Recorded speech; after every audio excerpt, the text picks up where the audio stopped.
Radix coaching platform में सभी मित्रों का स्वागत है, अभिनंदन है। आज हम लेके आए हैं होम गार्ड्स स्पेशल में जो हमारा चल रहा है। आज का 20 MCQs है जो मॉक टेस्ट दूसरा होगा मित्रों।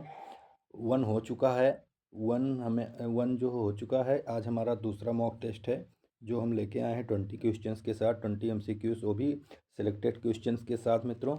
और फ्रेंड्स, इसमें जितने भी आपको मिलेंगे, आपके मॉक टेस्ट 2 है, ऐसे 3, जब तक एग्ज़ाम्स नहीं हो जाते हैं आप तक आपके, तब तक ये चलेगा मॉक टेस्ट। और आप लोग ऐसे ही तैयारी करते रहें और ज़्यादा से ज़्यादा शेयर, लाइक और सब्सक्राइब करते रहें।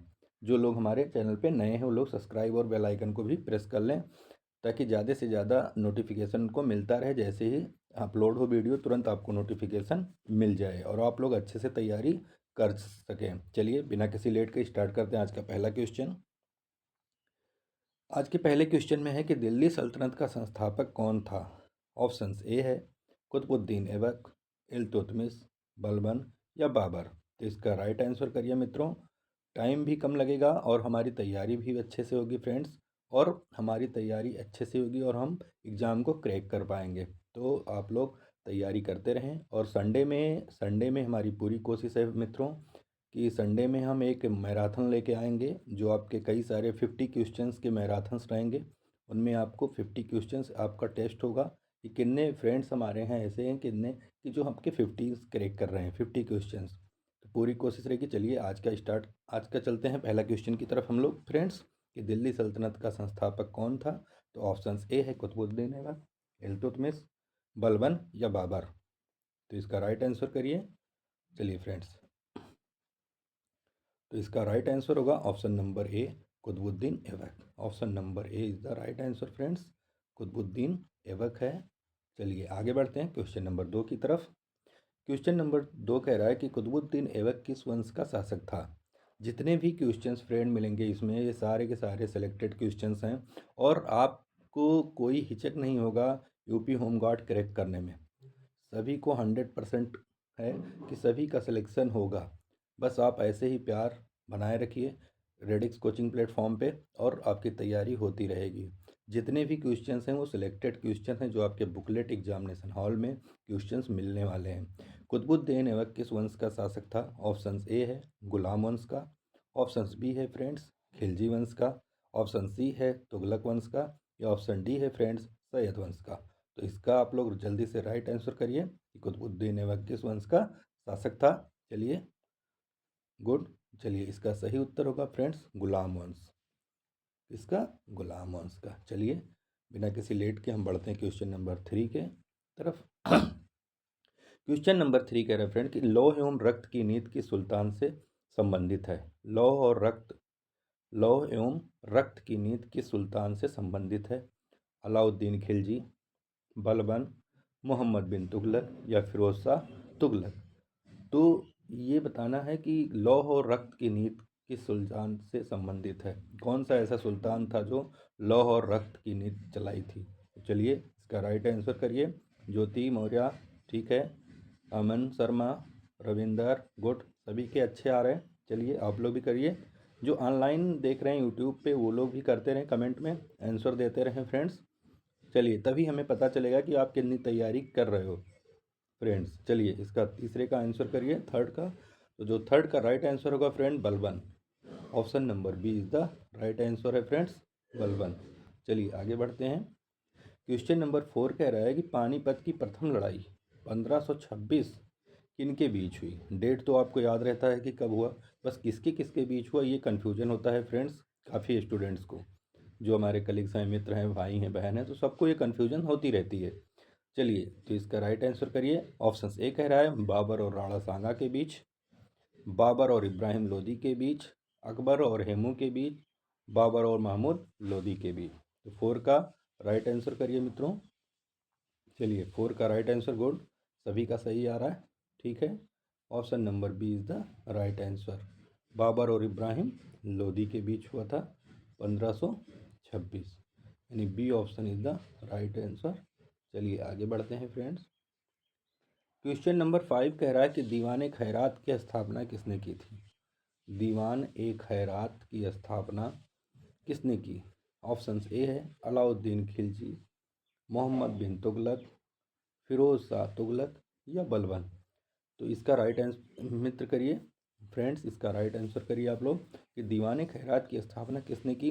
100% है, यूपी होम गार्ड में सिलेक्शन होना है मित्रों। जो लोग यूपी होम गार्ड्स में हैं, अप्लाई कर रखे हैं, वो लोग एक बड़े शिद्दत के साथ, बड़े ईमानदारी के साथ तैयारी करते रहें। और डेली एवरी डे मेरा जो वीडियो है मॉर्निंग में ही आता है, और आप मॉर्निंग में एकदम फ्रेश ब्रह्म मुहूर्त में आप पढ़ाई करिए और अच्छे से करिए और सुबह एकदम लग जाइए, क्योंकि आप एक रिवाइज करके फिर कहीं बाहर निकलिए।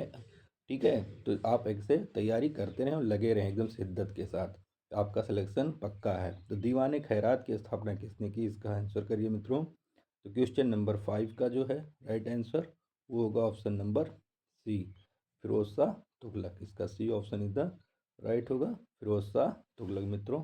चलिए देखते हैं क्वेश्चन नंबर 6 की तरफ। क्वेश्चन नंबर 6 कह रहा है कि अलाउद्दीन खिलजी के समय भू राजस्व कितना था। अलाउद्दीन जब शासक कर रहा था तो उस समय फ्रेंड्स भू राजस्व कितना था। 1/4 था, या 1/3 था, 1/2 या 2/3 था। तो भू राजस्व कितना था, ये कमेंट करके राइट आंसर बताएं फ्रेंड्स। चलिए जल्दी से, चलिए क्वेश्चन नंबर 6 का जो राइट आंसर है मित्रों, उसका क्या होगा, 1/2 था। भू राजस्व जो था अलाउद्दीन खिलजी के समय मित्रों, वो क्या था, 1/2, आधा, 50-50। तो इसका C option is the correct है friend, C option is the right answer. चलिए क्वेश्चन नंबर 7 की तरफ बढ़ते हैं। क्वेश्चन नंबर 7 कह रहा है फ्रेंड्स कि नवरत्न की उपाधि किस सुल्तान से संबंधित है। नवरत्न किसे कहा जाता था, या किसके जो उपाधि दी गई थी वो किस सुल्तान से संबंधित है। अलाउद्दीन खिलजी से, जलालुद्दीन खिलजी से, बलबन से, या मोहम्मद बिन तुगलक से। तो ये किससे संबंधित है, चलिए इसका राइट आंसर करिए। तो ये जो संबंधित है नवरत्न की उपाधि, ये अलाउद्दीन खिलजी को दी गई थी। नवरत्न की उपाधि अलाउद्दीन खिलजी को दी गई थी मित्रों। चलिए आगे बढ़ते हैं। क्वेश्चन नंबर 8 कह रहा है कि एकता प्रथा को व्यवस्थित रूप से किसने लागू किया। एकता प्रथा को व्यवस्थित रूप से किसने लागू किया फ्रेंड्स। ऑप्शन से कह रहा है कुतुबुद्दीन ऐबक ने, इल्तुतमिश ने, बलबन ने, या अलाउद्दीन खिलजी ने। तो एकता प्रथा को व्यवस्थित रूप से किसने लागू किया था, इसका फ्रेंड्स राइट आंसर करिए आप लोग। और चेक करते रहिए, कॉपी में लिखते चलिए पेन से कि कितना हमारा किस क्वेश्चन का कितना सही हुआ। फिर आप लोग मैच करिए, कहाँ पे गलती है उसको पकड़िए, फिर आप क्रैक कर जाएंगे आराम से फ्रेंड्स। और तैयारी जम के करिए, शिद्दत के साथ लगे रहिए। तो चलिए इसका राइट आंसर करिए। और जो लोग हमारे चैनल पे नए आ रहे हैं फ्रेंड्स, वो लोग सब्सक्राइब कर लें और बेल आइकन को भी प्रेस कर लें, ताकि नोटिफिकेशन मिलता रहे। जितने भी हमारे फ्रेंड्स हैं वो लोग लाइक, शेयर और कमेंट करते रहें। चलिए क्वेश्चन नंबर 8 का राइट आंसर करिए। गुड, सभी के अच्छे आ रहे हैं। चलिए इसका राइट आंसर होगा फ्रेंड्स इल्तुतमिश। एकता प्रथा की जो व्यवस्थित रूप से लागू किया वो इल्तुतमिश था। Option number B is the right answer, Iltutmish ने। चलिए आगे बढ़ते हैं। क्वेश्चन नंबर 9 कह रहा है फ्रेंड कि लोकसभा को किस नाम से जाना जाता है। लोकसभा को किस नाम से जाना जाता है। ऑप्शन ए है उच्च सदन, राज्यों की सभा, जनता का सदन, या विधायी परिषद। तो इसका राइट आंसर करिए मित्रों कि लोकसभा किस नाम से जाना जाता है। चलिए तो 9 का अब राइट आंसर है friend C option, C option is the right, जनता का सदन। इसे हम जनता का सदन भी बोलते हैं। चलिए आगे बढ़ते हैं। क्वेश्चन नंबर 10 कह रहा है फ्रेंड कि वर्तमान में लोकसभा के अधिकतम सदस्य कितने हो सकते हैं। वर्तमान में लोकसभा के अधिकतम सदस्य कितने हो सकते हैं। 500, 545, 552 या 560। तो इसका राइट आंसर करिए मित्रों क्वेश्चन नंबर 10 का कि कितने हो सकते हैं। तो ध्यान रखिएगा, गलती मत करिएगा। अब जो हो गया है वो 552, यानी ऑप्शन देख के करना है हमें कि क्या क्या ऑप्शंस आ रहे हैं। तो वहाँ पे राइट जो होगा वो 552, option number C is the correct answer है फ्रेंड्स। चलिए आगे बढ़ते हैं क्वेश्चन नंबर 11 की तरफ। क्वेश्चन नंबर 11 कह रहा है कि अविश्वास प्रस्ताव किस सदन में लाया जाता है। कौन सा ऐसा सदन है जिसमें हम विश्वास प्रस्ताव ला सकते हैं। हमारे पास 2 सदन हैं, एक राज्यसभा, एक लोकसभा। तो इनमें से हमें किस में हम प्रस्ताव लाएंगे फ्रेंड्स, इसका आंसर देना है। चूज योर ऑप्शंस में से 4 ऑप्शंस। ऑप्शन ए कह रहा है राज्यसभा, बी कह रहा है लोकसभा, सी कह रहा है दोनों सदनों में, एंड ऑप्शन डी कह रहा है राष्ट्रपति के पास। तो 11 का राइट आंसर करिए मित्रों कि अविश्वास प्रस्ताव किस सदन में लाया जाता है। चलिए सभी के अच्छे हैं लोकसभा में। गुड, तैयारी करते रहिए आप लोग और अच्छे से सिलेक्शन लीजिए। चलिए रेडिक्स कोचिंग प्लेटफॉर्म के साथ चलिए आगे बढ़ते हैं फ्रेंड क्वेश्चन नंबर 12 की तरफ। क्वेश्चन नंबर 12 कह रहा है कि लोकसभा को भंग करने की शक्ति किसके पास होती है। लोकसभा को भंग करने की शक्ति किसके पास होती है। प्रधानमंत्री, स्पीकर, राष्ट्रपति या मुख्य न्यायाधीश के पास। कौन जो है लोकसभा को भंग करने की शक्ति पावर रखता है। क्वेश्चन नंबर 12 का करिए। चलिए क्वेश्चन तो इसका राइट आंसर है फ्रेंड सभी के पास। गुड, सभी का सही आंसर है। किसके पास होती है, राष्ट्रपति के पास। C option is the correct. चलिए आगे बढ़ते हैं। क्वेश्चन नंबर 13 कह रहा है कि लोकसभा में गणपूर्ति कितनी होती है। लोकसभा में गणपूर्ति कितनी होती है। कुल सदस्यों का 1/10, कुल सदस्यों का 1/5, कुल सदस्यों का 1/4 या कुल सदस्यों का आधा। चलिए कितनी कोरम जो पूरा करना होता है फ्रेंड लोकसभा में गणपूर्ति की, वो कितनी है। चलिए आंसर करिए क्वेश्चन नंबर 13 का। जी चलिए इसका तो राइट आंसर होगा फ्रेंड ऑप्शन नंबर ए 1/10 यानी 1/10 कुल सदस्यों का कोरम होता है 1/10। चलिए आगे बढ़ते हैं।